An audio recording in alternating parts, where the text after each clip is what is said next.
My Brother Sam is Dead, Chapter 11. Dr. Hobart saddled up and rode down to the tavern, and I walked back slowly. There wasn't any hurry now. Mostly I tried to put out of my mind what I'd seen. I went out to the barn and cleaned myself up as best I could, and then I went into the tap room. It was full of people who'd come to talk about the British raid. The wounded man was still alive. The ball had hit him high in his ribs and had stuck there without damaging him much. Dr. Hobart gave him a huge mug of rum, and when he'd drunk that down, and it had a chance to work, 4 men held the man down flat on a table, while Dr. Hobart sliced open the wound and pulled the ball out with his forceps. A couple of broken ribs, he said, but they'll knit. He bound the man tightly, and we propped him up with some comforters in front of the fire, and gave him some more rum and something to eat. He was pretty drunk, but he told us his story. "They're after the munitions stored in Danbury," he said. "I came up here to warn the militia. We thought somebody might stop them, but I was too late." Dr. Hobart shook his head. "A wasted errand," he said. "The train man is pretty thin here." "I know," the wounded man said, "but we were expecting some Continental troops. You heard of General Benedict Arnold, I expect. He and General Stillman and some others have been chasing the British up from Campo to Fairfield. They were hoping somebody would slow them down until they could catch up. Although I don't know what good it would do. They haven't got the men to take on that bunch of lobsterbacks." I took a deep breath. Sam was with Benedict Arnold's troops, or at least he had been. "Sir, you mean General Arnold's troops are coming through Reading?" "That was the plan. Of course, you can't ever tell what's going to happen in war. Things change a lot." I knew it was foolish to believe that Sam might be with General Arnold's troops, but when you want something bad enough, you can't stop yourself from hoping. I wondered if Mother remembered that Sam was with Arnold. I didn't think she would. She wouldn't have paid much attention to something like that. I went to the window and looked out. It had clouded over and was beginning to rain. A man was running across the training ground. In a moment, I saw that it was Captain Betts. He came swiftly towards the tavern, opened the door, and came in. "Stephen," somebody said, "you escaped?" "They let some of us go," he said. "How many?" "9. They let most of us go. They only kept 3. "Is Jerry Sanford all right, sir?" He shook his head. "They kept him. Don't ask me why they kept a boy." "They kept Jerry. What will they do with him, sir?" "I don't know," he said gruffly. "What's happened here?" "They've gone off north towards Danbury," somebody told him. "They burnt Starr's house and killed some people there." "Dan Starr? They killed Dan Starr?" "Yes." Captain Betts looked grim and hard. "The bastards. They can still catch them. I'm going to get the train van out. We'll follow them through the fields and cut them down from behind the walls. Tim, go over and ring the church bell. Get cracking." I didn't want to get into it, but I had to obey. I started towards the door, but my mother grabbed my collar. "No, no," she said. "Not my boy. You didn't involve any more Meekers in this terrible war. Send your own child out to play soldier if you want, Stephen Betts, but no more of mine." Betts stared at Mother. "Where's your patriotism, woman?" "Bah, patriotism. Your patriotism has got my husband in prison and one of my children out there in the rain and the muck, shooting people, and likely to be dead any minute. And my business is half ruined. Go sell your patriotism elsewhere. I've had enough of it." "They're killing your neighbors, Susanna," Captain Betts shouted. "They've killed Dan Starr." "Then there's enough dead already." "Tim," he started. My mother snatched up the poker from the fireplace. "Leave my boy alone, Stephen Betts," she said. She raised the poker over her head, and I knew from the mad look in her eye that she would hit Captain Betts if she had to. "Mother," I said. "The devil on you," Betts said. "I can't fool with you any longer." Then he turned and strode out of the tavern, banging the door behind him. A few minutes later the church bell began to toll the alarm. The people in the tavern began to leave. Some of them, I knew, belonged to the train van and were going off to get their weapons. A lot of the others just smelled trouble and wanted to get clear of it. Pretty soon there were only a couple of men left. The wounded man had fallen asleep by the fire. Outside, the wind had begun to blow the rain against the windows. Night was falling. Mother sat down at the table and put her head in her hands. "Timothy, I want to pray. Come here and pray with me." She took my hand and pulled me down on the bench beside her. I put my head down. "O Lord," she said, "please take this war away from here. What have we done to endure this? Why must it go on so long? What have we done in thy sight to deserve this evil?" She stopped. but there was no answer, and after a moment she raised her eyes, got up, and began to slice some onions in the stew pot for supper. And an hour later, as I was getting hungry and wondering when supper would be ready, we heard distant sounds again, the sounds of marching men and horses, trotting and orders being shouted. I looked at Mother.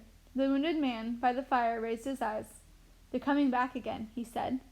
"Maybe it's the train band," I said. But my heart was pounding, and I knew who I hoped it was. I ran out into the yard. It was nearly full dark, and the rain spattered in squalls against my face. I looked down Fairfield Road. It was hard to make out much, but instinctively I could see a body of men coming toward us. I pulled back into the shadow of the house and watched them come up. After a while, I began to make out the shapes of the ones on horseback. I could tell by their hats that they weren't redcoats. I darted back into the tavern. "They're Continentals," I said. "Thank God," the wounded man said. Mother and I went to the window. The troops marched by, then broke formation, and began to spread out through the village, looking for shelter from the rain. A lot of them went into the church or Mr. Heron's barn out behind. Then the tavern door banged open, and 4 or 5 men strode in. Leading them was a general, wearing the long blue continental coat and cocked hat with feathers in it. He said nothing to us, but dropped down at the table. The aides stood around him. "Rum for General Wooster, boy," one of the aides said. Then he looked at Mother. "You're the taverner, ma'am?" "Yes, sir." "We'll need some dinner." There went my stew, but I didn't care. General David Wooster was head of the Connecticut militia. I'd never seen a general up close before, and I brought him the rum and water. I looked him over. I was disappointed. He wasn't very glorious looking, just a tired old man who was worried and frowning. As I started to yawn and rubbed his eyes, "Timothy," Mother snapped, "bring the gentlemen their dinners." Suddenly the wounded man began to struggle to his feet and saluted. "Who are you?" General Wooster said. "Private Hodge, sir. I took a British ball this afternoon." "They were here, then?" "Yes, sir. They've gone on towards Danbury about 8 hours ago." General Wooster ran his hand across his eyes. 8 hours, he said softly. "Damn." He took his head off his eyes. "Sit down, sir," he said. "Was there any attempt made to stop them?" The wounded man struggled to the floor. "No, sir. Not that I could see, sir." I stepped forward. Some of the train band fired on them from a house just down the road. The redcoats killed them all and burned Starr's house. I remembered Ned's head jumping off his shoulders. "How many men in the house, son?" "I don't know, sir. Maybe 5 or 6. Suddenly the door banged open again. Another Continental officer stood there, gazing around the room. When he walked in, followed by his aides, and crossed the room to General Wooster. In a moment I saw the insignia on his shoulder. He was the general too. He walked over to General Wooster, followed by his aides. General Wooster got up. "Ben," he said, "it's good to see you. Boy, a glass of rum for General Arnold." So General Arnold was in Reading. I brought the rum and water and some bread, and we scraped out the bottom of the stew pot to feed General Arnold and his aides. As they ate, they talked, and I stood back ready to serve and listened. They talked about routes and marching orders and the other military things I didn't understand. Twice they mentioned William Heron in a friendly way. I thought that was strange, but I didn't worry about it much, because I couldn't get it out of my mind that right in the moment Sam might be in Reading somewhere. But what was I going to do about it? Of course, he didn't know that Father was gone, and it worried me that he might be afraid to come home. Then there was the other side of it, which was that the chances were that Sam wasn't in General Arnold's troops anymore, and probably was 100 miles from Reading anyway. I knew I was being foolish, but I couldn't help myself, and after a bit I said, "Mother, I'd better go out and see to the livestock." "All right," she said, "but don't be long. I may need you to help with a gentleman here." I went through the kitchen out to the barnyard, and then around to the front. It was full dark, and the rain was spitting against me, soaking my face. Across the road some troops stood on the church doorway smoking pipes. I crossed over. A soldier barred my way. "I'm looking for Sam Meeker," I said. "Is he here?" "Who are you?" "I'm his brother," I said. "You better get an order from an officer." My heart jumped. "Is Sam here?" "Better go find an officer," he insisted. Another soldier turned to us. "Don't make such a fuss," he said. "Let him go. This is Tory country. I don't trust any of them." Oh, come on, the boy's not lying. Sam's from around here somewhere, I know that. Go get him yourself, then, the first soldier said. I don't want any part of it. Wait here, the other one said. I'll see if I can find Sam. He went in, leaving the church door open. I could see soldiers sprawled out in the pews and lying in the aisles, trying to sleep. Some of them were drinking from canteens or chewing on hard loaves of bread. The ones who wanted to smoke had come to the door, because it wasn't right to smoke in a church. They were a ragged-looking lot of men, their clothing dirty and torn, and most of them not even having proper uniforms. They needed shaves, and their hair was wild and uncombed. I saw the soldier work his way through the crowd, looking around. I saw him bend down and touch somebody, and then Sam was coming up the aisle toward me. He looked older, and raggedy too, and he hadn't shaved either. He got to the door. For a moment we stared at each other, and then he put his arms around me and hugged me, and I hugged him back. Timmy, he said. I couldn't say anything. It felt so good to hug him, I began to cry. Then he began to cry too, and we stood there in the church door, hugging each other and crying all over ourselves. After a couple of minutes, we started feeling foolish crying that way in front of the soldiers, and we stopped hugging. I wanted to come over to see you, he said, but I didn't know if you all hated me. Hated you? I thought you might. Sam, Father's. I know, he said. That's why I thought you might not want to see me. I didn't know what to do. How did you find out about Father? I asked. The commissary officers found out that I knew about dealing in cattle. I've been working with them a lot looking for beef. And I met somebody from Salem who heard about what happened to Father. I think he got it from the Platts. He touched my shoulder. How's Mother? She's not mad at you either. None of us are. Let's go over, he said. I haven't been home for 2 years. Who's in the tavern? The generals. Then I'll have to stay in the barn. I'm not supposed to leave my company. Wait, I'll tell somebody where I'm going, just in case they want me. He went into the church. In a moment he was back, and we ducked across the road through the rain and around behind the house of the barn. I lit a lantern. You changed, Tim. More of a grown-up now. I can see that. Has it been hard on you and Mother? We have to work on Sundays, I said. Sam, what have they done with Father? He sucked in a mouthful of air. I don't know. Put him in prison, probably. But why? He wasn't doing anything. He wasn't a real Tory. He was just against the war. He was selling beef to the British. No, he wasn't. He was selling beef to Mr. Bogardus. He didn't care who bought it. What difference does it make? It was going to the British. It comes down to the same thing. He was selling beef to the enemy. Are you against Father, Sam? No, but Father's against me. You ran away, I said. He told me to leave. I didn't want to fight with him, but he threw me out. He cried when you left, I said. I know, you told me that before. Don't think I was happy about leaving. I felt terrible. I remember running down the road in the rain, being mad and cursing him for what he did. But all the while I was cursing, I kept remembering things like our trips over to Verplank's Point, and him taking me down to New Haven to get admitted to Yale, and buying me new clothes there, and everything else. And finally I stopped cursing, and I just felt terrible and wished we hadn't fought. But it was too late, 2 years ago, Tim. Don't you feel bad about Father being in prison, Sam? Yes. He didn't say anything for a minute. As a matter of fact, I thought I might be able to get him out. I even went to see General Arnold about it, but I couldn't even find out where he is. Nobody knows. Well, maybe you can try again. Tim, I don't want to talk about it anymore. I'm too tired. He was tired, all right. Can't you write somebody a letter? Tim, I don't want to argue about it anymore. I'll stop arguing if you promise to try and get Father out. I can't get him out. I tried. But you can try again, I said. For God's sakes, Tim. I shut up. I didn't want to spoil it by having a fight. We stared at each other for a minute. Then he said, Can you get me something to eat? I'll tell Mother you're here. I slipped across the barnyard through the kitchen and into the tavern. The generals and their aides had finished eating and were drinking rum and water and talking over plans. Mother gave me a cross look. Where have you been? There's something wrong with old Prue's leg. I think you better come out and look at it. It'll have to wait, she said. I think you ought to look at it now, Mother. It wasn't like me to insist on anything that way, and she got the idea. All right, just a moment, she said. See if the gentlemen need more rum.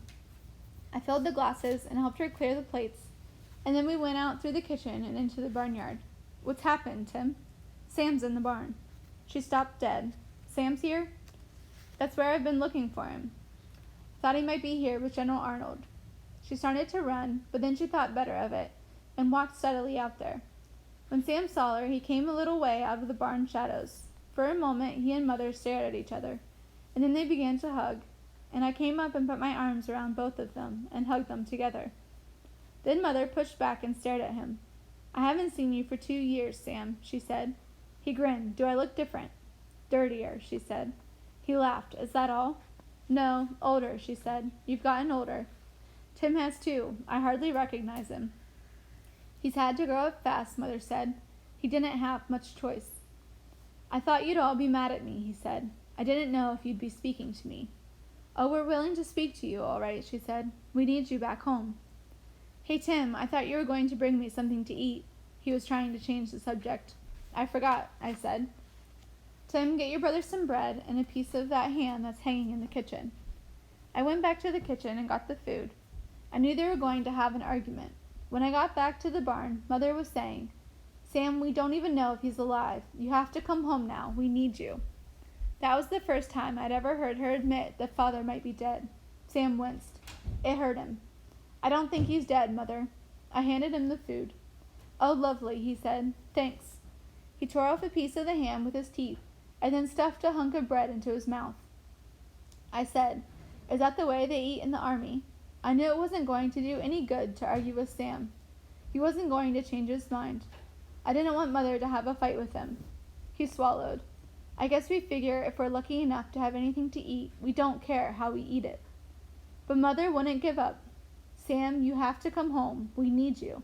Your people have taken Father from us. They have to give us you in return. Mother, I can't come home. That's desertion. They hang people for that. When is your enlistment up, Sam? He frowned. In 2 months. But I'm going to re-enlist. No, Sam, you have to come home.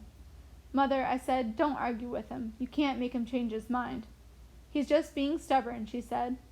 God, Mother, he said, I came to pay a visit, and first Tim badgered me about Father, and now you're badgering me about coming home.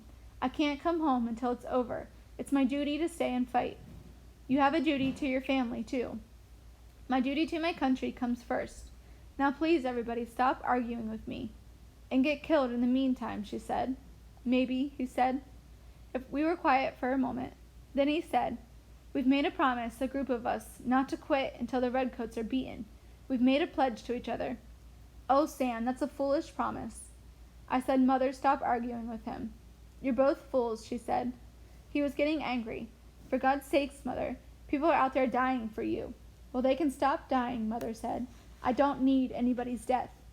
Let him alone, Mother, I said. He isn't going to change his mind. We were silent, and I knew she was trying to accept it. All right, she said finally. All right. We changed the subject. We talked about the crops and about people, and he gave us a message to take to Betsy Reed. We'll probably be moving out soon, he said. I don't know. Tell her I'll try to see her if I can. He paused for a minute. I'd better go now before somebody misses me. He hugged Mother, and then he hugged me, and turned and slipped through the rain and into the night out of the barnyard. We watched him go, knowing that we might never see him again. Then we went back into the tavern. I had a funny feeling about seeing Sam. It wasn't just that he was more grown up or that I was more grown up. It was something else. For the first time in my life, I knew that Sam was wrong about something. I knew that I understood something better than he did.